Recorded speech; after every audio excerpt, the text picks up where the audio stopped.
अब अब खाली नहीं है, खत्म हो गया। अब बैठा रहो। अगर आपको किसी आवरण के बारे में बताया जाए कि वो किस हिसाब से काम करता है, तो फिर बुद्धि के बल पर आपको उस आवरण को एक पर्टिकुलर शब्द नहीं दे देना है या फिर एक पर्टिकुलर शब्द के साथ उसे नहीं जोड़ना है कि ये जो आवरण होता है ये इस तरह की जो देव सत्ताएं इस तरह का काम करती होंगी या फिर जो अन्य डायमेंशन के प्राणी होते होंगे वो कुछ इस तरह से काम कर सकते होंगे। आवरण को समझने के लिए आपको उन्हें शब्द देने की जरूरत नहीं है। किसी भी देव सत्ता या फिर जो अन्य सत्ताएं होती हैं उनसे जोड़ने की बिल्कुल भी जरूरत नहीं है, क्योंकि जो आवरण होते हैं जो गुप्त रूप में काम करते हैं वो इतने गुप्त रूप में काम करते हैं कि आप उन्हें पहचान ही नहीं पाएंगे और आप शब्दों में ही बंद कर रह जाएंगे या फिर उन शब्दों तक ही आप सीमित रह जाएंगे। कुछ गुप्त सत्ताएं ऐसी होती हैं कि वो अपने आप को पब्लिक के बीच में आने ही नहीं देती है या फिर उनको समझते समझते आप एक शब्द तक ही सीमित रह जाएंगे। शब्दों में आपको नहीं उलझना है। जरूरी नहीं है हमारे इस माया रूपी संसार में जिस भी तरह के आवरण होते हैं उनको एक शब्द में ही परिभाषित किया जाएगा। शब्द अतीत भी आवरण होते हैं। आपके मुंह से आज तक कौन बोल रहा है पता लगा क्या आपको? क्या शब्द आप देना चाहेंगे? जो भी ये आवाज है कौन हो सकता है जो ये बोल रहा है? क्या आप इसे अपना खुद को मान लें, मैं मान लें, कोई नाम मान लें, कोई शब्द दे दें, या फिर किस तरह से आप परिभाषित करेंगे कि जो आपके मुंह से बोल रहा होता है वो आखिर होता कौन है? तो शब्दों में अगर आप बताना चाहें कि आपके मुंह के अंदर से जो बोल रहा है वो कौन होता है, तो आप उसे मैं बोल रहा हूँ भी कह सकते हैं, मेरा अहंकार बोल रहा है भी कह सकते हैं, या फिर सूक्ष्म जगत की बहुत सारी जो सत्ताएं होती हैं वो भी आप कह सकते हैं। आपको सीधे सीधे आवरण को समझना है। हर विषय को आप शब्दों में नहीं समझ सकते हैं और शब्द अतीत ही आपको जाना है, क्योंकि जो वास्तविक सत्य होते हैं वो शब्द अतीत होते हैं। लेकिन उससे पहले भी कुछ ऐसे आवरण होते हैं कि जिनको आप शब्दों में परिभाषित कर ही नहीं पाएंगे। मतलब उनका खुद का जो किया कराया होगा वो आप किसी दूसरे के सर मढ़ दोगे, लेकिन आपको तब भी उनकी असलियत समझ में नहीं आएगी। गुप्त सत्ताएं कुछ इस तरह से काम करती हैं। जैसे मैं काल निरंजन के बारे में बता रहा हूं, तो बहुत सारे लोग बुद्धि का इस्तेमाल करके उन्हें तरह तरह की जो देव सत्ताएं होती हैं उनके साथ जोड़ रहे हैं। अगर आपको इन सब का नाम नहीं पता होता तो, या फिर आपके पास इस तरह के कोई शब्द नहीं होते तो फिर आप कैसे समझते? ये जो पृथ्वी लोक या फिर ये जो ब्रह्मांड आपको गतिमान अवस्था में दिख रहा होता है, इसमें जो बहुत तरह के भिन्नताएं आपको दिखाई पड़ती हैं, ये ऐसे ही नहीं है। इसमें बहुत तरह की गुप्त और सूक्ष्म सत्ताएं काम करती हैं जिनको आप शब्दों में परिभाषित कर ही नहीं सकते हैं। जहां जहां आपको शब्द मिलेंगे या फिर बुद्धि जहां जहां डिसीजन ले पाएगी आप वहीं पर अटक जाएंगे। तो इसलिए आपको शब्दों में भी नहीं उलझना है, फंसना नहीं है। शब्द अतीत आपको होना है, क्योंकि वास्तविक सत्य जो होते हैं वो भी शब्द अतीत ही होते हैं। हमें इस शरीर में सरवाइव करने के दौरान अच्छा लगता है, बुरा लगता है, सुख हमें महसूस होते हैं या फिर दुख हमें महसूस होते हैं, और भी बहुत तरह के अनुभव होते हैं हमें इस शरीर के साथ सरवाइव करने के दौरान वो महसूस होते हैं। और जहां जहां तक हमारी बुद्धि को समझ में आता है, हमने हर तरह की फीलिंग को एक नाम दिया हुआ है। मतलब हमारी बुद्धि संतुष्टि ही वहां पर होगी जब तक वो कोई डिसीजन ले पाएगी। जैसे कि हमें चोट लगती है तो हमने उसे दर्द या फिर पेन का नाम दे दिया। ऐसे ही इस पृथ्वी लोक में जो होता है हमारी बुद्धि ने उसे कुछ न कुछ नाम जरूर दे रखा है, मतलब शब्दों में कैद कर रखा है। और अब अगर आप सतमार्ग की राह पर चल रहे हैं तो वहां भी आपकी बुद्धि डिसीजन लेने में लगी हुई है। मतलब जब तक आपकी बुद्धि कहीं पर्टिकुलर पॉइंट पर नहीं पहुंचेगी आप बड़ा असहज महसूस करेंगे, और यही ये बुद्धि होती है। ये कहीं ना कहीं आपको पहुंचा ही देती है और उसके बाद आप वहीं पर अटक जाते हैं, लेकिन वास्तविक सत्य को आप छू नहीं पाते हैं। बुद्धि के हिसाब से ही आप कैलकुलेशन करने में लगे रहते हैं। तो इस पृथ्वी लोक में बहुत सारे भगवानों के बारे में आपने सुना है, बहुत तरह की उनकी महिमाएं सुनी हैं।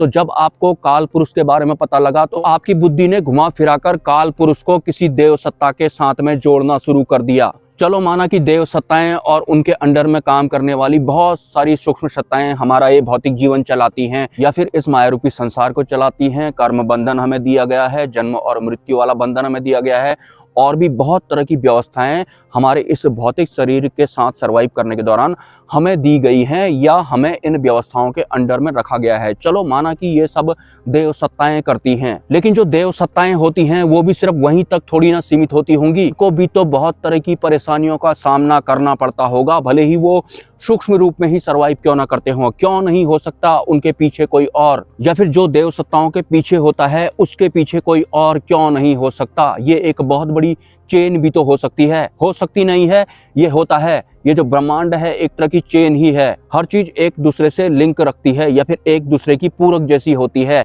भले ही वो नेगेटिव हो या फिर पॉजिटिव हो। लेकिन जहां परमात्मा की बात आती है या फिर वास्तविक सत्य की बात आती है, जो कि अछूत होते हैं, जिन्हें कोई छू नहीं सकता है और जिनकी वजह से ये सब कुछ होता है, इसमें अच्छा भी होता है और बुरा भी होता है, द्वंद्व भी होता है और द्वंद्व अतीत वाली अवस्था या फिर व्यवस्था भी शामिल होती है। लेकिन हाल फिलहाल हम द्वंद्व वाली व्यवस्था के आवरण में सरवाइव कर रहे हैं। ऊपर से जो हमारी ये बुद्धि होती है, तब तक ये किसी पर्टिकुलर पॉइंट पर नहीं पहुंच जाती या फिर कोई इसे बिंदु नहीं मिल जाता या फिर शब्द नहीं मिल जाता, ये परेशान रहती है। बुद्धि बस इसी लायक की होती है। तो क्यों देव सत्ताओं की या फिर हमारे इस पृथ्वी लोक में जो बहुत सारे धर्म हैं, उनके जो अपने अपने भगवान हैं, उनके पीछे कोई और क्यों नहीं हो सकता? और क्यों ऐसा नहीं हो सकता कि उन्हें वो कंट्रोल तो नहीं कर रहा है? ऐसा क्यों नहीं हो सकता? ऐसा हो सकता है। और हम इंसान तो वैसे भी इंद्रियों के गुलाम होते हैं या फिर बहुत तरह के विकारों के गुलाम होते हैं। ऊपर से मान्यताएं और धारणाएं, ऊपर से थोड़ा सा दुख अगर हमें हो जाता है तो हम चिल्लाने लगते हैं, रोने लगते हैं। उस दुख को दूर करने के लिए हम किसी को भी बोल सकते हैं, हम ऐसे ही खुले आसमान में बोल सकते हैं कि भगवान मेरा भला कर दे, मेरे इस दुख को दूर कर दे। वो भगवान कौन है हमें कोई नहीं पता, हमें सिर्फ और सिर्फ अपने दुख से पार पाना होता है। तो कुछ इस तरह का तो इंसान होता है। इंसान को बहुत ज्यादा कमजोर भी बनाया गया है ताकि वो इस मायारूपी संसार से ऊपर उठ ही ना पाए। अगर देर दुरुस्त तो वो सतमार्ग पर चलता भी है, मोक्ष मार्ग पर चलता भी है, तो वो वहां भी बुद्धि का इस्तेमाल कर रहा होता है, क्योंकि आज तक उसने बुद्धि का ही इस्तेमाल किया था। तो काल निरंजन या फिर काल पुरुष भी उसे उतना ही समझ में आ रहा है जहां तक उसकी बुद्धि डिसीजन ले पा रही है या फिर पर्टिकुलर एक शब्द उसे मिल रहा है, वो वहीं तक सोच और समझ पा रहा है। शब्द अतीत को आप कैसे भूल गए?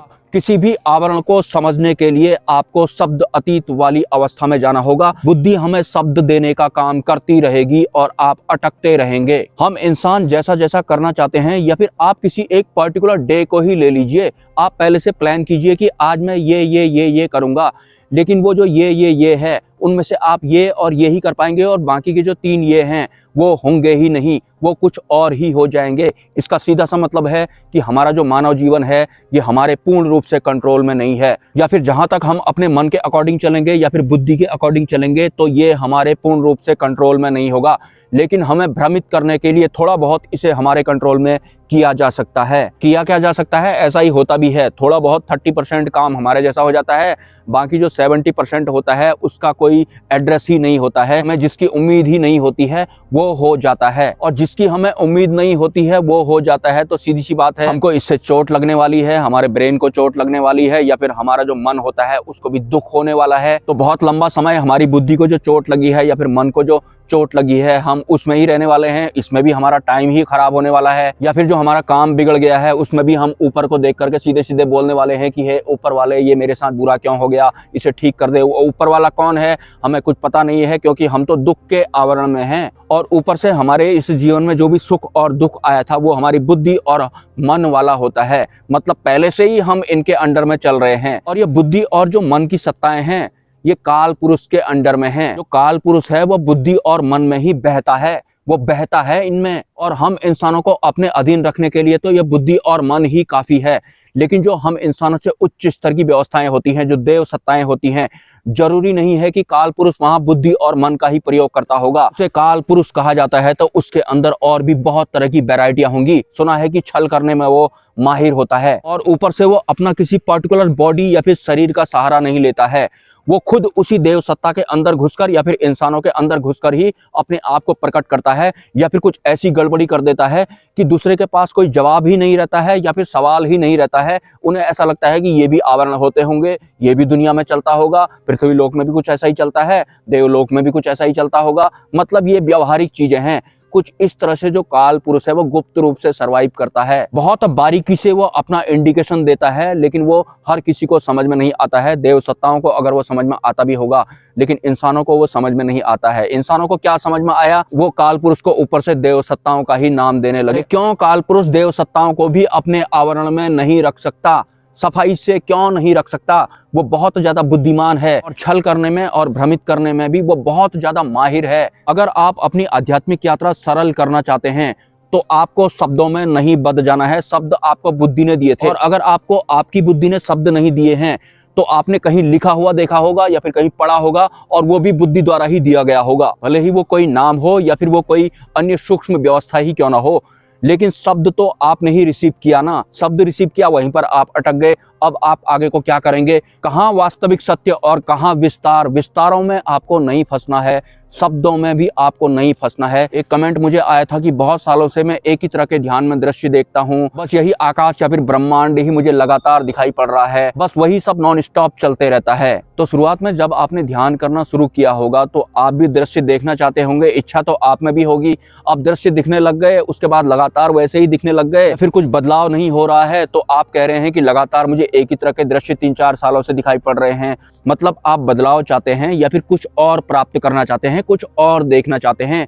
निर्विकल्प यहाँ पर कहाँ है? जहाँ ध्यान में कोई विकल्प ही ना हो। ध्यान में कुछ दिख रहा है या फिर कुछ नहीं दिख रहा है, इनसे पार आपको जाना है। कुछ दिखना या फिर ना दिखना से भी आपको पार जाना है। ये जो दिखना, दिखाना या फिर ना दिखना होता है, ये तो बहुत पीछे का आवरण होता है या फिर व्यवस्था होती है। कोई ना कोई शब्द का इस्तेमाल मुझे भी करना ही पड़ता है। नॉन फिजिकल, इनविजिबल या फिर सूक्ष्म व्यवस्थाओं को अगर आपको जानना है, समझना है, तो सबसे पहले आपको एक ऊर्जा खुद को मानना होगा, एक सूक्ष्म शरीर खुद को मानना होगा। बाकी ये दिखना, ना दिखना या फिर समझ में आना या फिर समझ में ना आना, बुद्धि, मन, सब बाहर के आवरण होते हैं या फिर ये सब विस्तार होता है। तो बुद्धि के हिसाब से रिसीव किए गए शब्द या फिर पॉइंट में नहीं अटक जाना है। अपनी आध्यात्मिक यात्रा को शब्द में नहीं बांध लेना है। आगे भी इस टॉपिक पर चर्चा जारी रहेगी।